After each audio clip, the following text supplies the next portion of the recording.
The news is out, the watches are here, and I have quite a lot to say, not all of it positive. But never in the history of doing this have we known the leaks weeks before the time. And when I shared that leaks video with renders and everything, try to make it as accurate as possible, the back of my mind I was hoping that these watches might have been the throwaways. Maybe one or two of them would have passed through, the rest were just concepts, prototypes, never made it into production, but every single one of them was true. And I'm talking about Rolex in particular, I don't know, but maybe that has taken the wind out of our sails.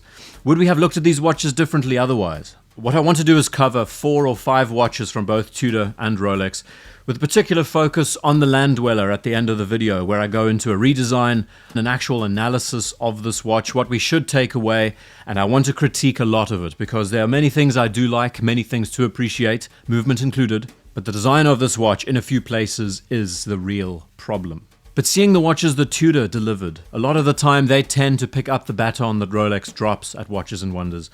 This year, I think the best way we could describe it is it's a recycling exercise. I can't say I was very excited or impressed, but I am giving them a pass because we know that over the course of 2025, they're going to be delivering watches throughout. Let's start with the Burgundy, or the Candy Apple Red Black Bay 58. A model that is a callback to a prototype that Tudor produced, I think, in the 1990s. I'll have to look back at my notes. Now, at first, I thought this was a Black Bay 41, because historically the 58 has always been associated with gilt accents. Gilt hands, gilt plots, gilt dials, gilt bezels. And I thought that was a novel detail about this collection that really helped define it. That has been discarded in favor of the 39mm size, which I think is quite sad. I did have a prediction around this area that they would just offer new colors with the Black Bays. Did not expect the 58 to be the one to receive it though. The Black Bay 68, on the other hand, now 43mm in diameter with some quite peculiar colors. I'm assuming that this line exists for those with bigger wrists who want to wear a Black Bay. But I think to introduce a model line with some more presence, it needed more defining characteristics of its own. If you were to look at these at a glance, you would also assume that it's a Black Bay 41. The naming structure of these Black Bays, they have just gone out of the window. The Black Bay Pro with an opaline white dial, we all knew it was going to arrive eventually, and I think I've been predicting it for about 3 years. It does look great on this watch. And I'm also glad to see that they didn't go down the road of the beige colorway for the lume and the hands. It looks so much more professional, and it allows for that orange-yellow hand to make its own mark. There is no doubt that these will be popular. And the Pelagos Ultra, a novel approach, them addressing the deep-sea sea dweller in their own way, which I like. Really enjoy the light blue color accent on the dial. The fact that this model is 1000 meter rated is nice, and that it's 43mm in diameter, it's an ideal size. But on a 13-year-old design, this raises a lot of questions. When you step back and you look at these pieces individually and as a whole, you can see that this is the brand shifting product. Changing a few colors, changing a few details, allowing them to be repackaged, to be sold in a different way.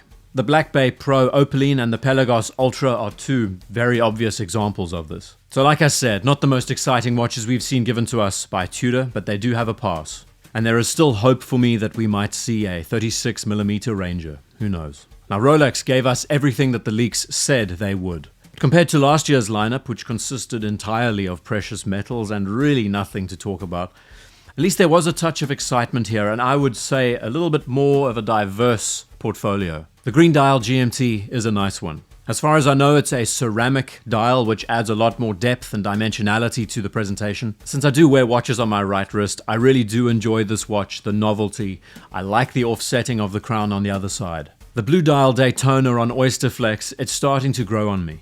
I enjoy that it stands out from the wash of so many white dials, black dials. And there is something about how the gold, blue and black of this watch come together. There is a harmony which shouldn't be there, but it somehow works. The 1908 now being offered on a Setimo bracelet. This is really gorgeous. This is how the watch should have been announced a few years ago. It speaks to the age of it, the flowing beads of rice, they marry the fluted bezel. And isn't it great how just the touch of a bracelet can completely change the look of a watch? With this example, all for the better. Now yes, it does scream old man's watch. This is their way of competing with Patek Philippe, as we have said for years. But it is a step in the right direction, a complementary approach. And a model that I think none of us really expected to like as much as we do is the Tiger's Iron CHNR in full rose gold. I think something I said in my leaks video is that there is no other watch better deserving of a Tiger's Eye stone dial than rose gold. brown and rose gold always works well. Just look at Patek Philippe's new 5370R. So those 4 watches I've just covered, they are novelties, and that seems like the direction that Rolex is pushing more and more as the years go by. But the Oyster Perpetual arriving with some pastel colors on their dials, especially the sand dial. Soft tan and beige, one of my favorite colors, works for me. I can see these being immensely popular, and these more neutral tones will work for what people wear today. So it's nice to see that they addressed some relatively obtainable models with muted colors. But now we're on to the Land Dweller. This is an entirely different section to the video. This is the one watch that I've wanted to talk about. A lot of us are still wondering whether or not this is an April Fool's joke, because it does come out of left field, and it's odd in many different ways. I've been very fortunate to meet James Dowling a handful of times, a man who I think is the foremost authority when it comes to the oyster quartz. And when you meet him, 9 times out of 10, he's going to be wearing one. He has also had sit-down conversations with Rolex's current CEO, and he has floated the idea to him. And I think this has helped perpetuate, excuse the pun, perpetuate the development of this watch. As much as I really don't appreciate the idea that Rolex is having to follow everyone with the integrated bracelets, from a business sense, yes, it's a good idea. But I do believe a model like this 5 years ago would have been far more popular. Regardless, looking at the bracelets, the hidden integrated clasp, the case, even the fluted bezel, I like it a lot. I think it works. The movement, when you look at this watch, you're looking at the technical specifications, absolutely fantastic. It's no longer a Swiss lever escapement. It's not using coaxial technology. What they're calling the Dynapulse is Rolex's own creation, requiring an updated Soloxy hairspring, many other minor details, but the technicality behind it, how it all works, I love this stuff. In fact, I love the movement more than I do the watch. Comes with a great power reserve with a higher beat rate, excellent accuracy. The fact that this watch is under 10mm thick at 9.7, owing to the fact that the new escapement is much thinner in profile, this is all superlative. The bracelet integration, the case choice, and the fluted bezel, all excellent.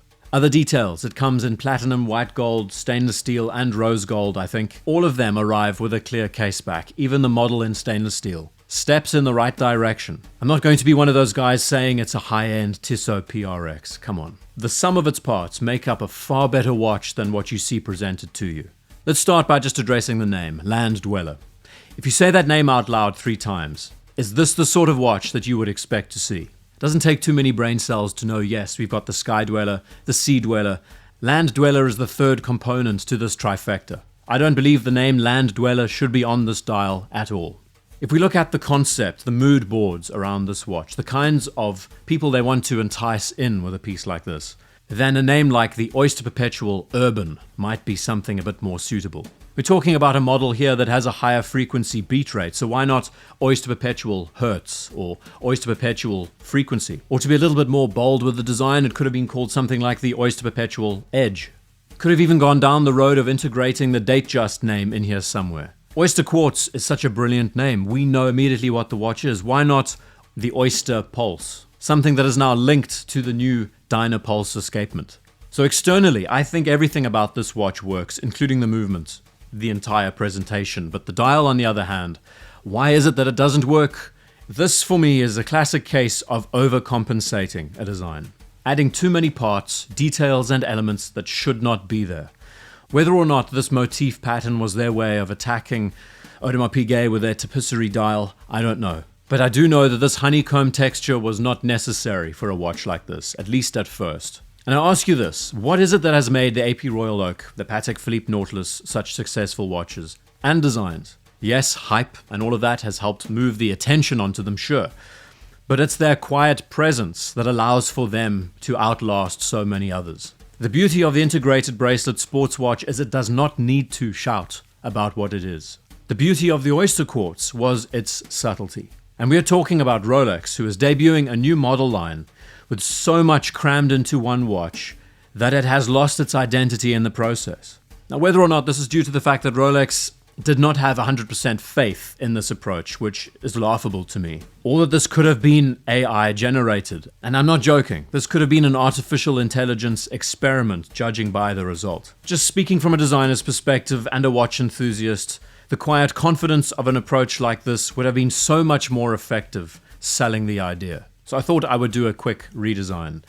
Take away the Arabic numerals on the dial, batons all the way around. The batons and the hands look great. Black dial, naturally, it's svelte, it goes with anything. And for the love of all things, remove the land dweller name on the dial. Just bearing in mind that you are Rolex, you don't need to overcompensate with a watch like this. It could have been far simpler and so much more effective. But ultimately it's the dial that lets this watch down.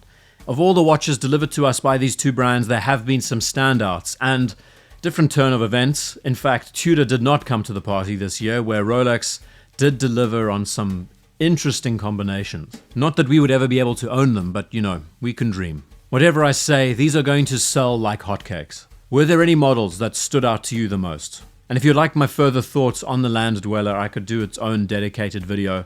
There's definitely a lot to unpack. So thank you for taking the time to watch this video. See you in the next one.